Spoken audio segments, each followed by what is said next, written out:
Good afternoon. This is my 2-in-1 breakfast and lunch. Late na po. Super busy kasi ang inyong vlogs. Yes. So I have malamig na ang kanin. Kakainis bro nung dinagsaing. Ito yung aking hiniwang in-slice na cucumber or curry in Japanese. Nilagyan ko lang ng mayonnaise sa ibabaw para may lasa. At mayroon tayong corn potage soup. Potage soup ba yun? Ayan. At mayroon tayong buri na isda. Ewan ko ano nga ba ulit sa English to. Lagay ko na lang pang na-edit. So, nagalaw ang ating camera. Ito naman ang aking dessert for today. Yan ano, tingnan nyo ang kit niya. Para siyang leche plan sa gitna. Tapos may biscuit na matamis, may cream, mayroong cherry. Yan. Tsaka yung cream na puti, ewan ko. So this is it guys. Umpisahan na ang laban. So, iba-iba ang aking gamit. Minsan natatamad ako mag chopstick. Meron tayong maliit na spoon para sa dessert. At meron din tayong kutsara tinidor na plastic.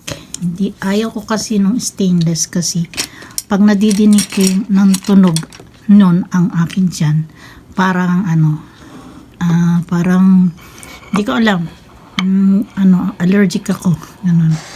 May tawag doon, ewan ko ano ba yung tawag doon pagka naririnig ko yung kalansing ng kutsara tinidor.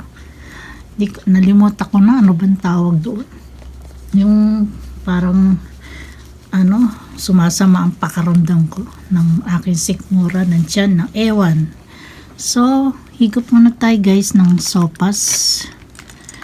Yung spoon dito sa sopas ay hindi ko na gamitin dahil pang ramen. Actually pang ramen kasi yung kutsara sa sopas. So gagamitin na lang muna. Hindi ko mabuhat yung sopas. Mainit, grabe. Ito lang ang mainit dito sa kakainin ko. Lahat ay malamig na. Haluin natin si potage soup. Yan. Inom tayo. Madali lang to kasi nasa repack na to. Inom tayo. Sarap. Yan. Mainitan man lang ang sikmura ko. Grabe. Ang lamig lahat ng pagkain. Ang mga hapon sanay sa malamig na pagkain kasi guys. Ayan. Tingnan nyo na nga. Sushi, sashimi nila. Ang lalamig. Nakain nila yun. Sabi ko, Philippines, hindi. Iniinit para mas masarap kainin. O, diba? Kasi hindi mo mapili yung sarap pag di mainit. Ganun ang Pilipina. Ewan ko lang sa iba. Ayan. So, dahil tinatamad ako mag-chopstick. Kutsarain natin to. Ayan. Para hindi ako nagkakadahirap. Ang lamig na ng kanin ko guys. Naiinis ako. Ayan. Kain tayo. Yung hindi ko mapinasin si gulay. Sarap. Sarap. So, gagamitin ko dito kay pipino, cucumber, ang mayonnaise. Ito sariling style ko. Sarap. Hindi dinig ang tunog.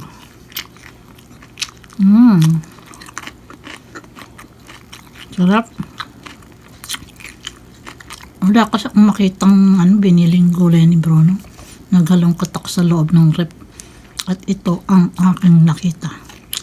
Kaya in-slice ko agad. Maganda ang cucumber sa ating katawan. Alam niyo ba yun? Dahil yan ay punong-puno ng tubig. Maganda yan sa ating katawan. Sarap. Lalong sumarap dahil sa gutom. Wala pang kain kasi. Biro mo. Kaka-whitey pa more. Ayan.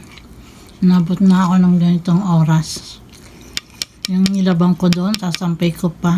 At pagtapos, saka ko ng short video pang whitey. At mag-live na rin. Dito kay Bruno. Yan ang kinalabasan ng whitey pa more.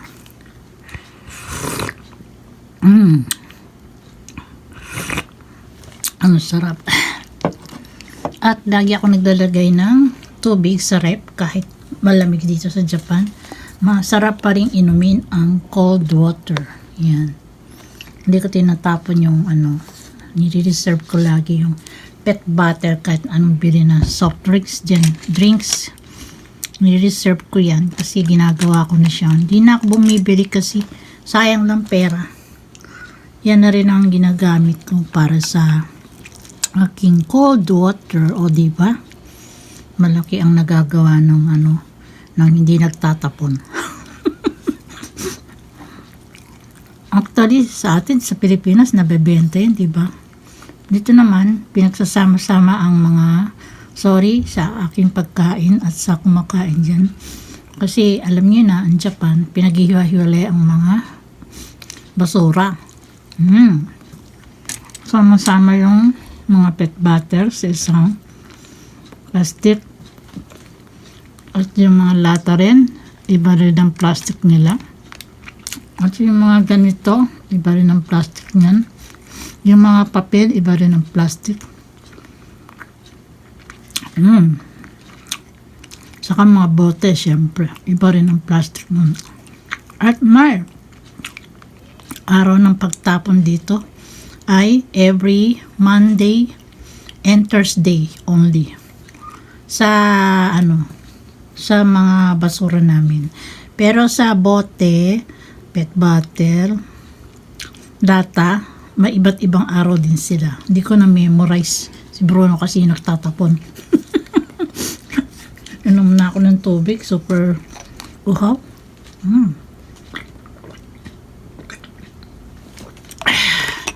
Sarap talaga ng cold water. Grabe.